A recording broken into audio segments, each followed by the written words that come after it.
En cette période d'état d'urgence, des patrouilles mixtes, police et armée se préparent à partir depuis le commissariat central. Vigilance et puis surtout être visible et puis dissuasif un petit peu, quoi. Joël Santout, 30 ans dans les renseignements, et Jean-Louis Moignet, 35 ans de police secours, sont des réservistes de la police. Ils font équipe avec 3 militaires de l'armée de l'air pour ces patrouilles en centre-ville. J'ai 64 ans, donc à 55 ans j'ai donc pris ma retraite et j'ai éprouvé le besoin de faire autre chose, enfin de faire autre chose dans la continuité, mais disons avoir toujours envie d'être utile, quoi. Et là j'ai vraiment le sentiment de servir quand même à quelque chose. Depuis les attaques de Charlie Hebdo et de l'Hypercacher en janvier 2015, Vigipirate a été renforcé. Et d'autant plus avec les événements du 13 novembre qui ont touché les cafés, stades et salles de concert.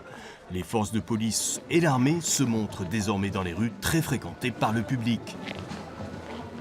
Ça rassure quand même pas mal les gens. Les gens nous le disent quand on les croise. Les commerçants aussi sont contents de nous voir passer.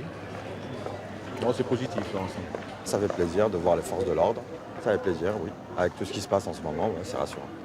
Ça nous réconforte quand même, vu ce qui se passe en ce moment. Moi, j'ai vécu à Paris, donc j'étais habituée. Il y a eu une montée en puissance à partir du 13 novembre parce qu'on a travaillé aussi sur la sécurisation des sites Seveso par exemple, mais on a travaillé aussi en lien avec les commerçants et les sociétés de sécurité qui travaillent pour les commerces, puisqu'on a appelé chacun à renforcer ses propres mesures de sécurité.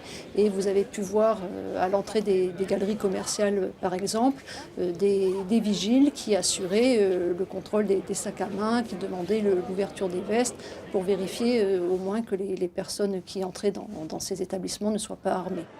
Chaque jour, ces patrouilles effectuent entre 12 et 16 km et surveillent particulièrement mosquées, synagogues et autres lieux de culte. On regarde un petit peu s'il n'y a pas des bagages abandonnés, etc. Un carton ou par exemple un container oublié, un véhicule qui stationne à proximité, ça peut toujours être source de danger. Donc voilà, on s'assure qu'il n'y ait pas de fil qui dépasse ou qu'on l'a fait évacuer le plus rapidement possible. Les services de police seront tout aussi mobilisés lors de l'Euro 2016 autour du stade et des fan zones.